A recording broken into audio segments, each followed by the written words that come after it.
you know, when we talk about the woman being up, and then the woman, rather the man, anakuwa kochini, then that means the man have to submit. If you marry up, let's even think, the woman is probably 35, you are 30 as a man.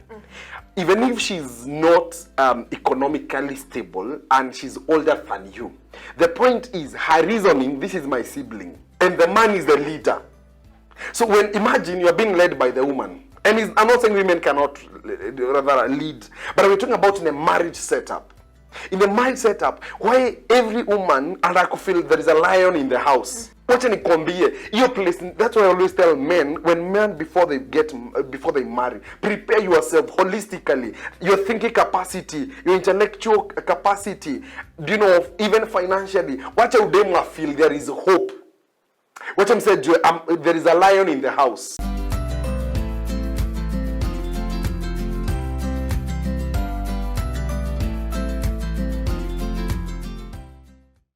Hello, mambo vipi mtazamaji kokote uliko, unaendeleaje? Hile ikiwa kwa tena ni siku ya Jumatatu, ningependa kukusalimu na kukaribisha kwenye makala ya The Same Room, hapa kiwa mahali ambapo we incubate hope as we stop our fears and our insecurities, ambapo tunasaidiana, tunaelimishana, tunafahamishana, vile vile tunaelimishana kwa mapana na marefu, kwa sababu ukweli ni kwamba tunaishi katika jamii ambayo kuna mambo mengi sana ambayo yanatendeka ila yameweza kufumbua macho. Kwa hivyo tuko hapa kila siku kuhakikisha kwamba tunainuana na tunajengana kwa kila namna, kwa hali na mali, ili tuweze kusaidiana, ili tuweze kuwa katika jamii ambayo ina mambo mazuri ambayo yanaendelea. Na jambo la muhimu zaidi ni kwamba tuko hapa tuweze kuongea na familia zetu, jamii yetu, na pia wanarika katika jamii, kwa sababu ukweli ni kwamba na mara nyingi a nation without stable families cannot be a nation. Na Jumatatu iliyopita tukaweza kusema ya kwamba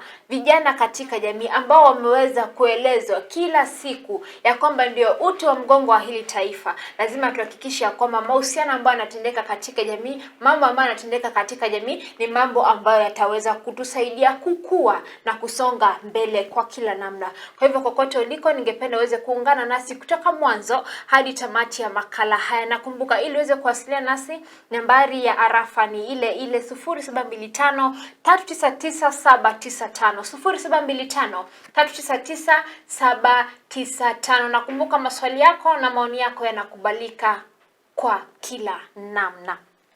Kwa hivyo mtazamaji, kabla hatujaendelea, ningependa kukufahamisha kwamba siku ya leo siko peke yangu, ninaye mtu. Hey, let me tell you guys, I've looked for this man. I've hunted for him.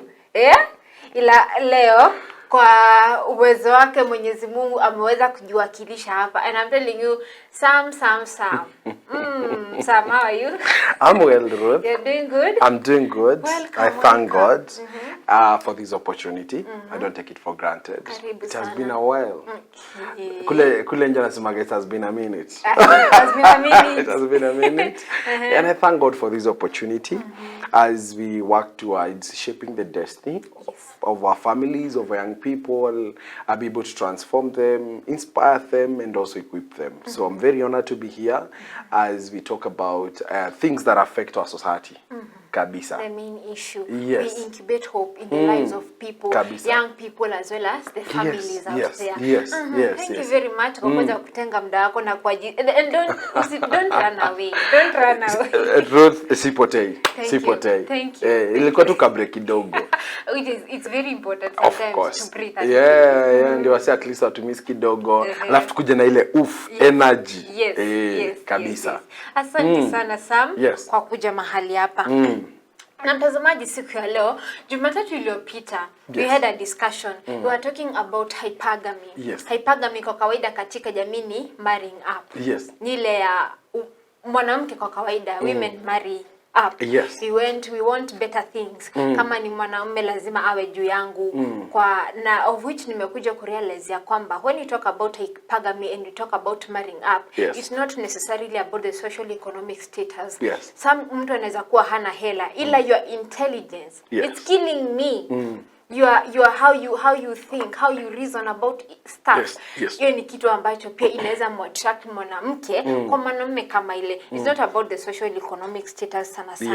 Na sasa we tukaanza hivi tukisema kwamba tukisema kwamba there's this tweet I saw on Twitter by Richard Cooper ikisema kwamba mwanamke ako na uwezo wa kuvumilia mwanamume wa umri mdogo because akishasikiza the ambitions ako like we can do something, but a 40 or a 50-year-old, you know what, I can't do you. So how true is that? Yes.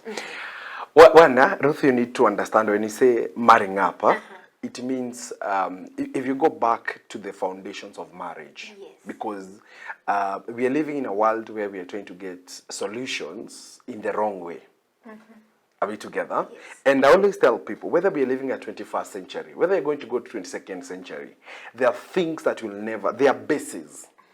They are bases. We have to get the bases right.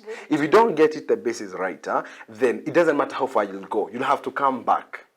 If you do a 10 building story and then you don't do the foundation right, believe you me, hata ukieka deco poa, hata ukifanya finishing poa, you'll go back. You'll go back. Are we together? So when we talk about marrying up, the things we need to understand. Let's go back to the word of God.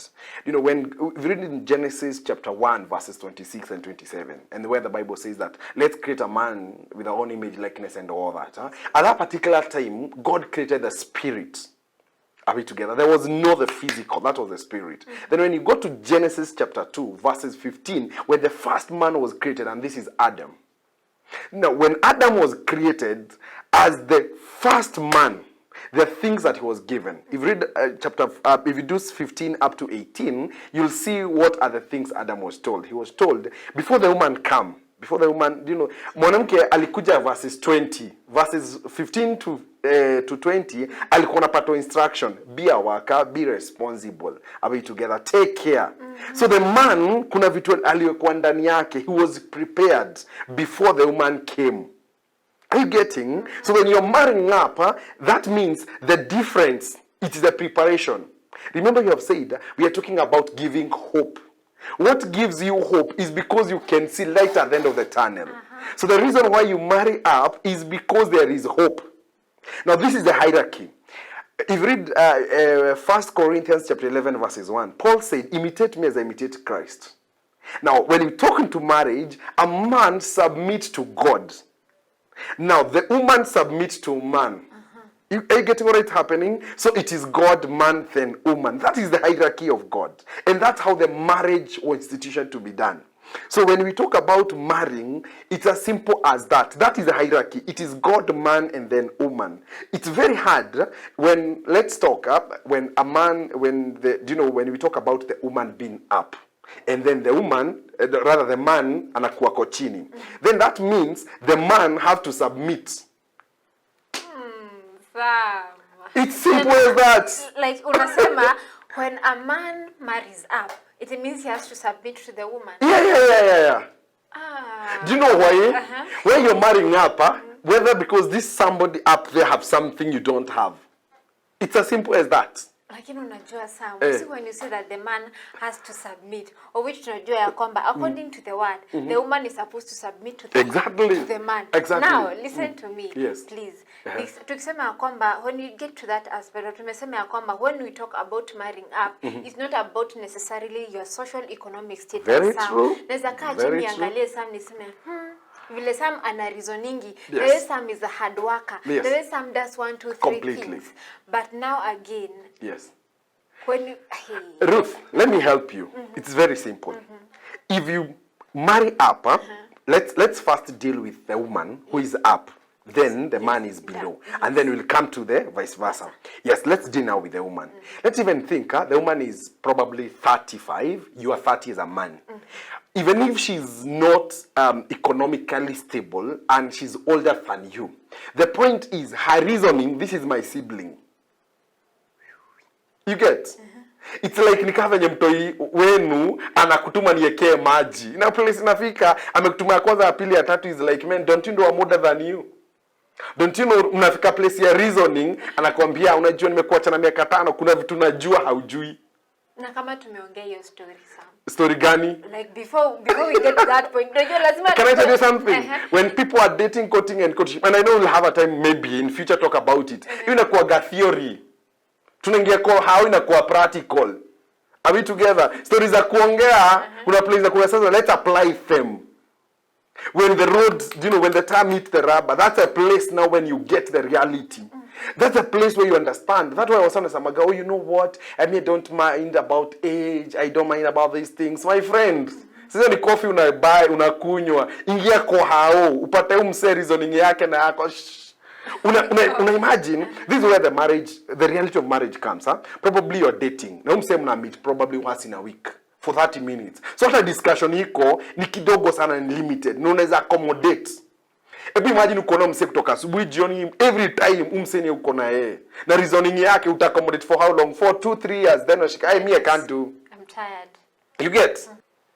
Take this to the bank, wait for interest, unaweza nitumia za chai. It's as simple as that. The hierarchy inakuwaga, let me tell you, when we talk about marriage, there must be a leader. And the man is the leader.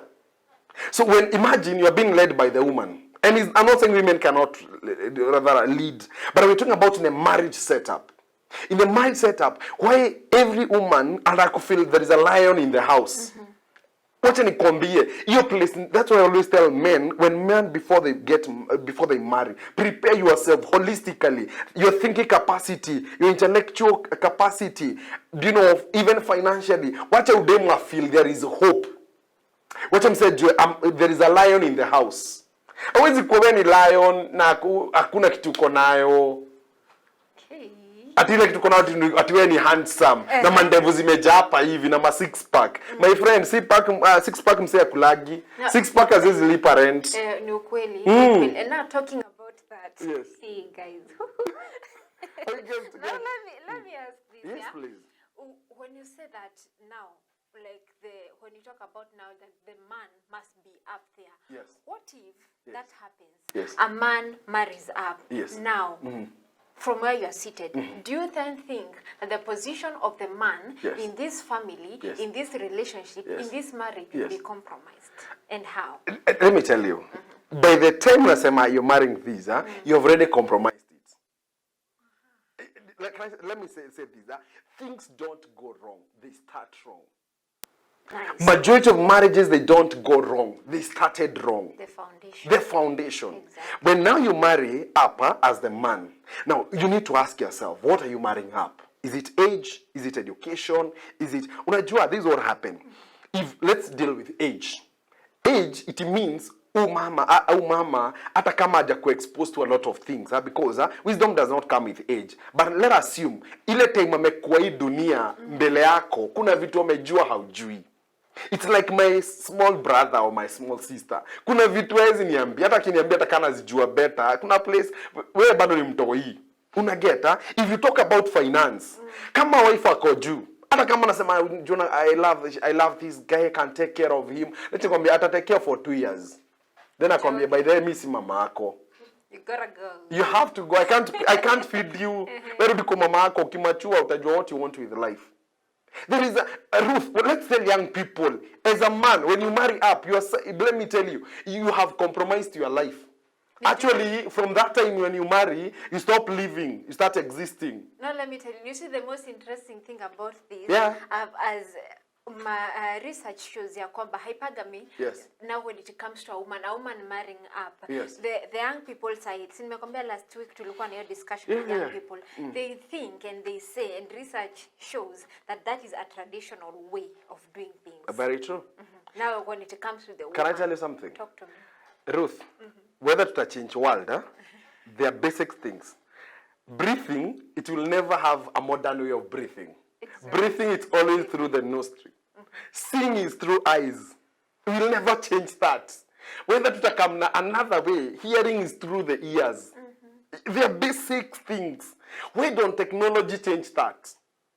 Where does technology... What happened is, kuna wase wame bring perversion. The people who want to bring perversion and they want to glorify it like that is how God ordained things to be. And people don't want to be told the truth. They want to be told what they want to hear. But let me tell you, Ruth, as we stand here, as long as you're giving people hope, you must tell them the truth. Exactly. The initiator, the planner, the visionary man who holds our life is God. The problem when men are marrying up is because we have so many men who are very lazy. They are very lazy. They don't want to work. Anataka afugwe kama mfugo, ng'ombe ya grades. Anamka asubuhi na patiwa Weetabix na maziwa. Alafu anaachiwa remote hapo hivi na screen ya 72 inch. Wife anaenda kuhustle. Anakam.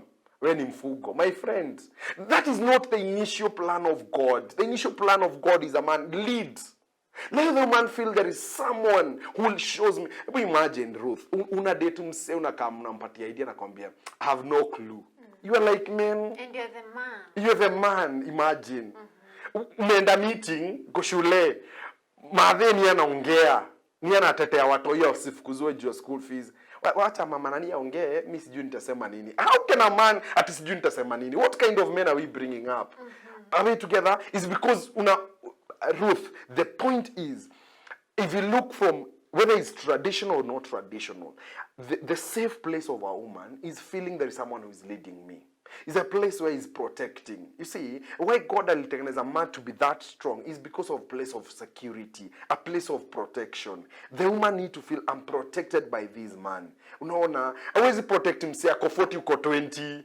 Seriously. Hata kama anashana hivi kuna venye anashinda guys saa katoi. Haiwezi. Just imagine msi ako 35 uko 30. Hiyo ka respect na come to automatic. Unaona? Kama maybe imagine uenda home kuna idea and then hazia na disorganize na organize poa mpaka una feel and this is brain. Kuna una feel poa. Lakini imagine uko na hazi ajijui alifika form 4 uko na masters. Ningethomo getigiraga ati what are you telling me ati ingiagi? Kama uko form 4 mari mseko class itamtasumbuana. Okay, imagine umemari mseme ako PhD. Dr. So and so uko form 4 liver. Akienda meetings, ile kizungu anaangusha, uko zile yes, yeah, okay, fine. You don't even know what is happening. And you know, I have spoken about a very, very important thing. Yes.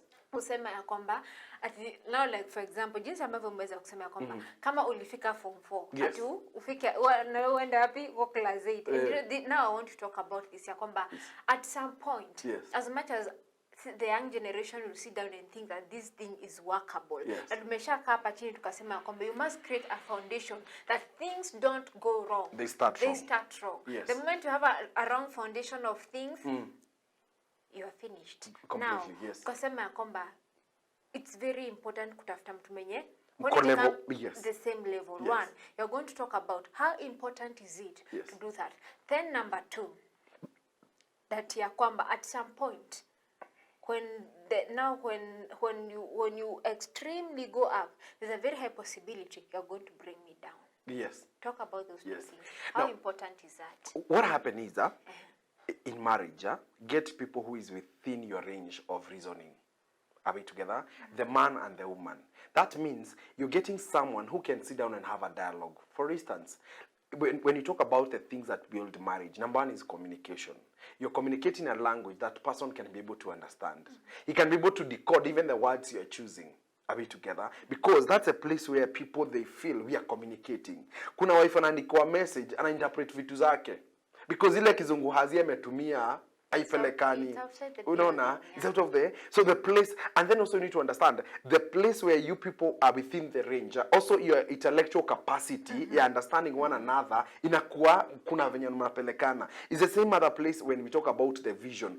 Your vision, they can be able to marry together. No, as much as you're marrying both of you, or rather the two of you are marrying, your vision should also marry. Compatibility. There must be compatibility there. Yeah. You can feel we are moving together without a lot of friction. Of course, every marriage have their friction, but we have minimized the level of friction. Whether you are a man, if you're a man and you're a PhD holder, you're a professor, you cannot go marry a class 8 girl. You'll never understand your language. You never understand your schedule. You'll always be complaining. But the moment una marry mse mnakaribiana, ana understand, akona know what you go through. And that's the most important thing. Unajua, the biggest challenge we have with the young people when they're marrying, wanaangaliaga outlook. Kama ni chali anaangalia demo amebeba. My friend, huo demo amebeba 2 years akipata 2 ball, somehow ana beat. By the ana beat. I'm asleep. Unageta? Allow me to say this. Unapataga demo ako 26 na akona mtoi. Akiingia command mtoi akilia. Hakuna stories za kujia kujificha. Anamtoleaga 2 factory. Anampatia na hata only big deal. It means if you look ukiangalia nje itakudanganya. Because people change. What you're supposed to look is, si umse tunapelekana naye wapi, vision yake ni gani, purpose yake life ni gani, purpose yangu in life ni gani, umse tunaweza merge, kuna place tunaweza kaa chini you know, how well are we good in terms of understanding one another and reasoning together and supporting one another. Are we together? Those are the basics place of marriage. Marriage is not about how beautiful you are. By the way, nikwambie, beauty achana nayo, hiyo itakudanganya. Sikiza msee, kama ni dem unaendaga wapi? What do you want with your life? Chalia kingia kwa maisha yako ana kusupport aje to become the best version of yourself. The problem with marriage, people get into marriage and they become worse. Unapata kadem kalikuwa na vision kamemariwa na kichaliki na katu korogosho hivi, ana katu kikorogoshanio. Umse kuna place anaendaga. Marriage supposed to make the better, you know, the better version of yourself. Bring the better version. Exactly. So that means you must get someone who is better than you. Even if you're marrying upward, make sure that you're getting someone who is able to understand. Someone who is able to lay their life down so that they can build you up. Someone who is able to lay their life exactly. down to bring you up. No, it's going to hapo peke yako to bring you up. Honor, you better do something. Exactly. Yeah. Because, Ruth, you define yourself, you know your goals, you know your vision, then you attract who you are. And that's our purpose about marriage. Repeat Together? Yes. Ruth, you must know yourself, define yourself, have a vision. Then from there, you attract who you are. And we must tell our young people, the biggest problem we do, we think marriage will define or marriage will going to amplify and give us good things. And define who we are. Let me tell you, marriage is a partnership of two people. Now this is what it means. If you have two confused people, they make a concoction of confusion called marriage. Now the children, they become more confused. If you have two people who are intellectual, they know where they're coming from, they know where they are going, they form a marriage of a successful people because they know where they go. They know what they want in life. And that's what happened. But because we're talking about marrying up, the hierarchy is man, then the woman. Na sasa mwanaume akiwa pale, tuseme ati mwanaume astahili kuwa na kitu. Lakini pia Sam, as you say that, the man being up there, there's a man who is up there, yes. but everything about him is downstairs. I know. When we talk about being up there, we're not talking about just age. We are thinking about this man, number one, he's a clear vision. And I always say this, any man who is serious, you must create a very big vision that your wife will come and fit in. That is the place of marrying up. That mwanaume ametengeneza ki empire. Where wife mpaka unashindwa, am I going to manage it? That's marrying up. It means demo akiwa hapa hivi, kuna venye tu ana feel me I'm comfortable. I can go to bed and sleep because I know the guy up here he's sorting our problem. That's how it's supposed to be. It's not just age. It's about umse mkikaa chini ukifungua tu mdomo wife ananyamaza anasikiza. See it because umemcommand, because the only thing you can give is wisdom. And you know why I always say this? There is something women never experienced. And this is one. When man was created, there is a time mwanaume walikaa na God wakiwa wawili. Remember pale in the Garden of Eden? Kuna discussion mwanaume wali have na God. The woman doesn't know. And that's a place whereby that I believe any right man who have defined himself in the presence of God, as long as you marry, let me tell you, wife yako lazima na submit. Na hakuna vita. Hakuna place uta frustrate you. Do you know why? Because you get it right with God, the woman will get it right with you. Oh, wait a minute, Sam. Are you get? Guys. Where? Are we together? Thank you very much. Just a minute, yes. Sam. We talk to them. Yes. Because I don't know what to say. Ila mtazamaji kokote uliko, this is the same room ambako tunasema kwamba we are here to incubate hope as we stop our fears and our insecurities. Yes. And now today, what are you talking about? Jumatatu iliyopita tuliweza kuangazia swala ambalo lilikuwa na let me say it's like it's a controversial thing. Yes. Because that is what the young generation and us the young people we are doing this Saturday today, because we are lacking knowledge about some of these things. And we are here ndio tuhakikisha kwamba makosa ambayo yanafanywa na watu wengine, yes. Zile loopholes ambazo ziko kwenye issue kama ile, mimi na wewe mwanarika hapo katika jamii, you're not going to make such a mistake. So we're here. What are you talking about? You're talking about hypergamy. And hypergamy is just marrying up. And traditionally, women do that. And right now, as you speak, in this generation, men are marrying up. Yes. And I'm here to talk about that. Na tukaambiwa hapa na Sam, things don't go wrong. Is that I'm wrong? going to hammer that in your head until you get it. Yes. Things don't go wrong. They start wrong. Unajua, Rutha, I was somewhere and I told people, we have exposed our young people to a lot of information. And this information, they don't know how to sort it out. What am I supposed to consume? What am I not supposed to expose myself to?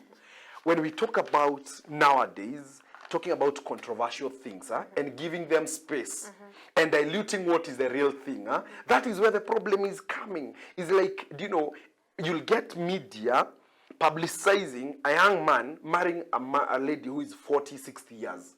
And we have no problem. What will happen to boys at secondary school? They think it's normal. It is not normal. It is not. But pia Sam, at some point, vile tu nimeweza kusema, wacha kwanza nikurudishe nyuma kidogo na what we spoke about now, in the previous show. Yes. Tukaweza kusema ya kwamba it is very, very important, in case you are in such a situation, Sam, it will be very, very important for you and me to sit down and talk about our finances openly. It will be very, very important for me and you to share those finances without hiding anything. Can I tell you something? Talk to me. It becomes very easy to talk about finance as the man when you are leading. Okay, when you are leading. Now, you need to attach finance. And I always say this, if I cannot control your finance, I'll never control you. As a man? As a man? Any human being. Oh. Do you know why you submit to your boss? Because he's the person who pays you. If you are earning equal with your boss, there is nothing else. What are you saying? It's simple as that. The reason why you submit to your boss, not because of anything, probably you have better qualification than him, but he earns more than you. That's only the reason why you submit to him. Nothing else. There is no one who will ever earn much below their boss. And that's why it becomes easy for you to submit juni boss. The same thing when we talk about finances and marriage. Imagine wife earn 500k, one earn 100g. Una discuss nini? Ni project gani mnaweza fanya? Wife atafund project mara 5 mbele yako. The first year, the second year, anachoka. But then akwambia, I can do without your 100k. Which is it not true? And disrespect starts coming. Of course. Ebu imagine, wife, amekwambia, mimi nimetoa 500k, wewe umetoa 100k. Ndivyo, nimechelewa, nimeingia home kaa nimechelewa, because nilikuwa nafanya deals. Haya, mimi nimeingia kaa nimechelewa, wewe umeshinda kwa kiti, kwa nini hujapika? I'm contributing more. Why are you not working? Exactly.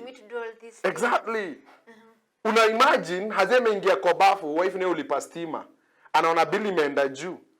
Umeingia tu hivi umeoga hivi umekaroka umeanza kuimba unasikia nini imeswitchwa off. Unaona shower unaoga na maji baridi. Na nakwambia boss, mimi na bili ya stima iko too expensive, so we have to manage. Na si kutaka, because ule madhe kuna ka authority kana come when you have money. Do you know, if you don't believe it, let me tell you, there is money equals exactly. There is a verse in the book of Ecclesiastes. I think it's verse 11 or rather chapter 11 verse 11. I'm not sure, but there is a verse that says that there is a man who delivered a city through his wisdom, but he was not remembered because he was poor.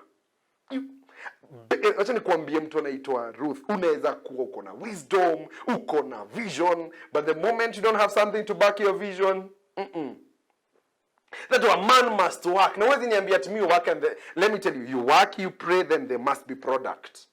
Results, you must be result. Wawezi kunaambia maono kubwa mwaka pili ya 3 ya 4 ya 5. Wase wakulagi maono, wanakulaga investment. Talk about that. Unageta? Na hiyo ndio reality. Wezi niambia I married upward because this guy had a vision. He was intelligent, my friend.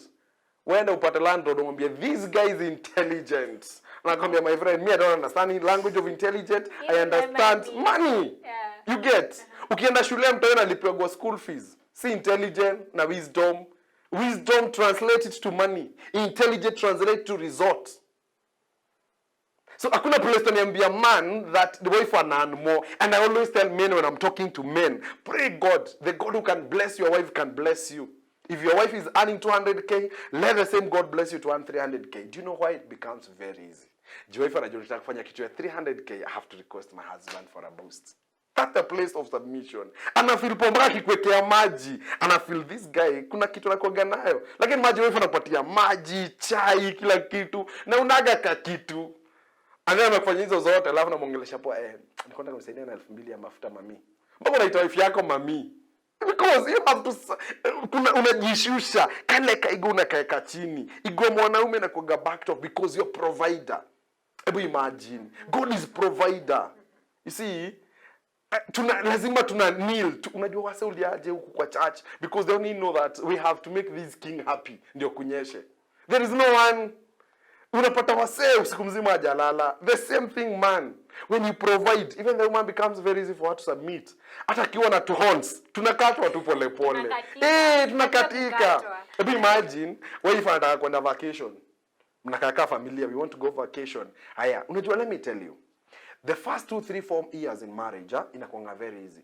And let me tell you, God will allow us one day to talk about the stages of marriage. There are 5 stages of marriage. There is what we call the honeymoon stage, where you can tolerate anything and everything from your partner because you feel this is the place where you are. Hata akikuja 12, hawezi kula. You are home. Mpaka akam mkule pamoja, mnasavia food kwa plate moja, anauma. Inaitwa honeymoon stage. You sacrifice too much for the other person. 2, 3 years, 4 years.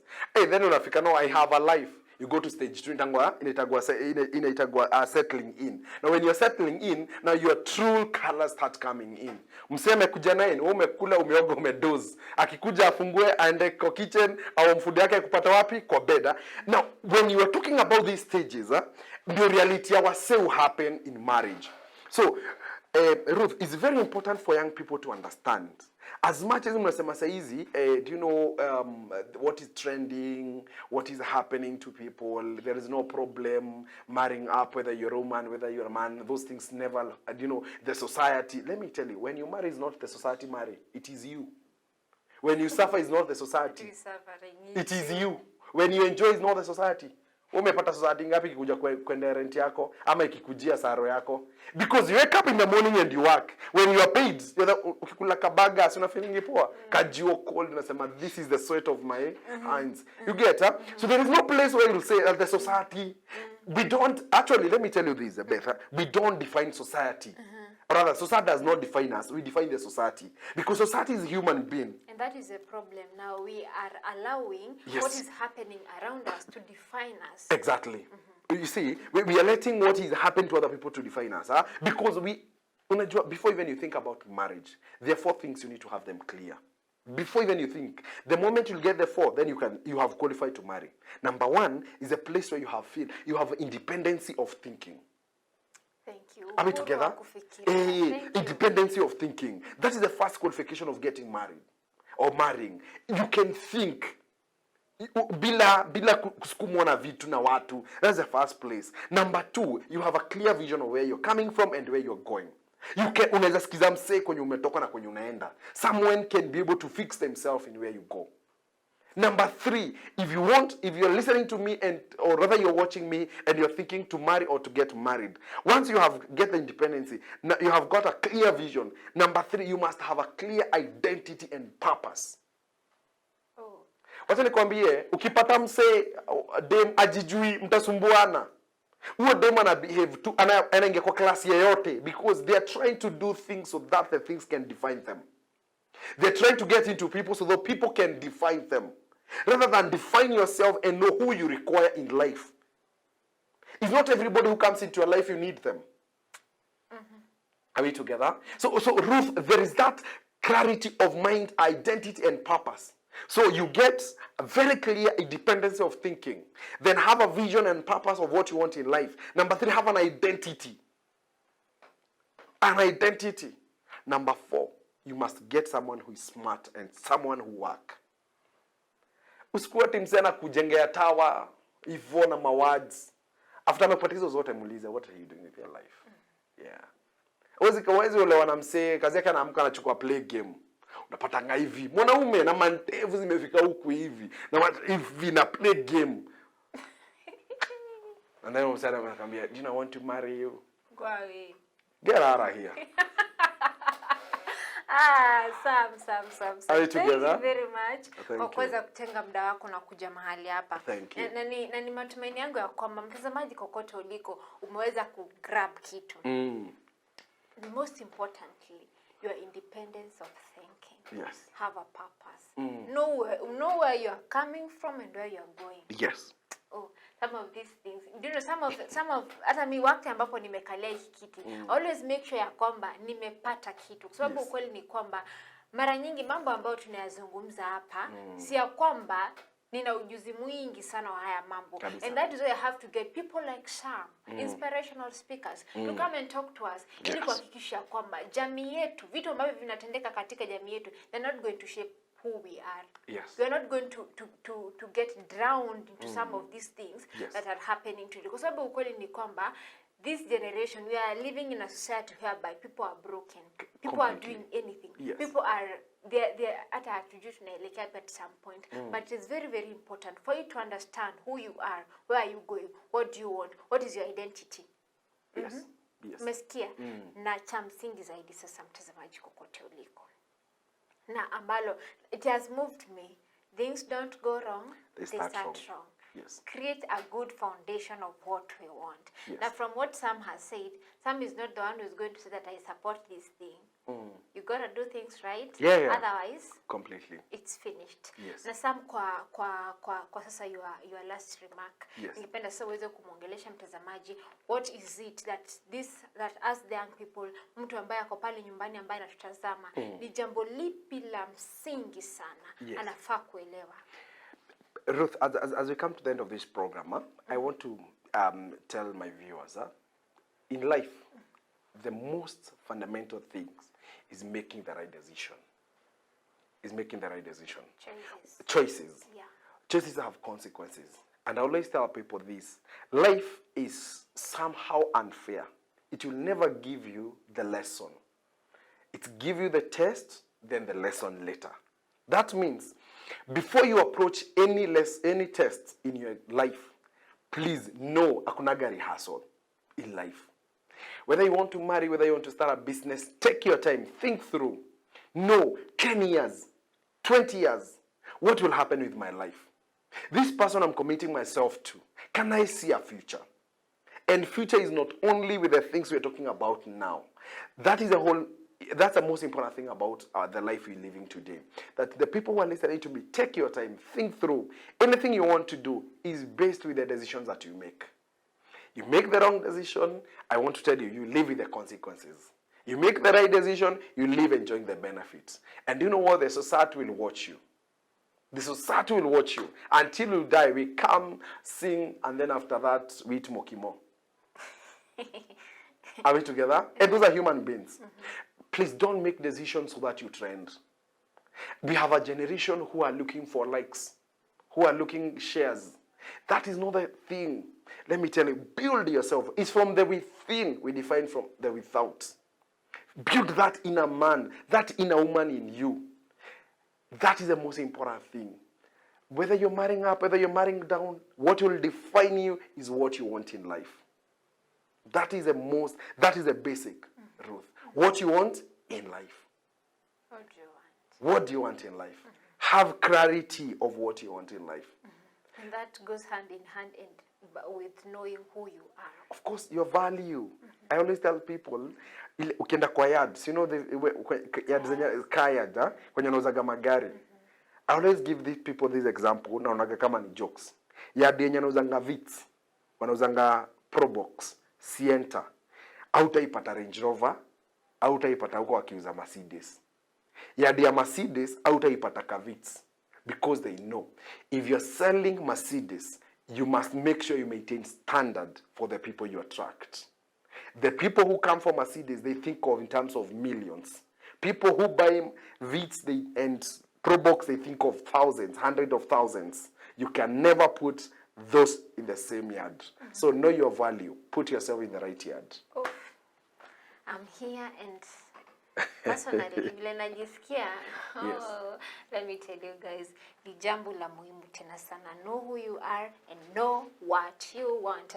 Na haya kwa tena imekuwa ni makala ya The Same Room, hapa kwa mahali ambapo we incubate hope as we starve our fears and our insecurities. Tuko hapa tuweze kusaidiana, kuelimishana, kufahamishana, kuhamasishana kwa mapana na marefu, kwa sababu tena na tena tuko katika jamii ambayo kuna mambo mengi sana ambayo yanatendeka, na mengi ya mambo haya, vingi ya vitu ambavyo vinatendeka katika jamii hakuna watu ambao wanavizungumzia, na hata kama zinazungumziwa we are just talking about them at ile tu, let's just pass and do these things. Lakini ukweli ni kwamba your life matters, your future matters. Okay, you have to take care of yourself. Na hata kama unaona kuna mahali ambapo umefanya makosa, it's never too late to rectify, kwa sababu kuna kesho. We are thinking about tomorrow, not today. Yes. Okay, hivyo leo na siku zote nafahamika kama Ruth Ngati, akiwa ni makala ya The Same Room. Na kabla tujaondoka, Sammy is an author. Yes.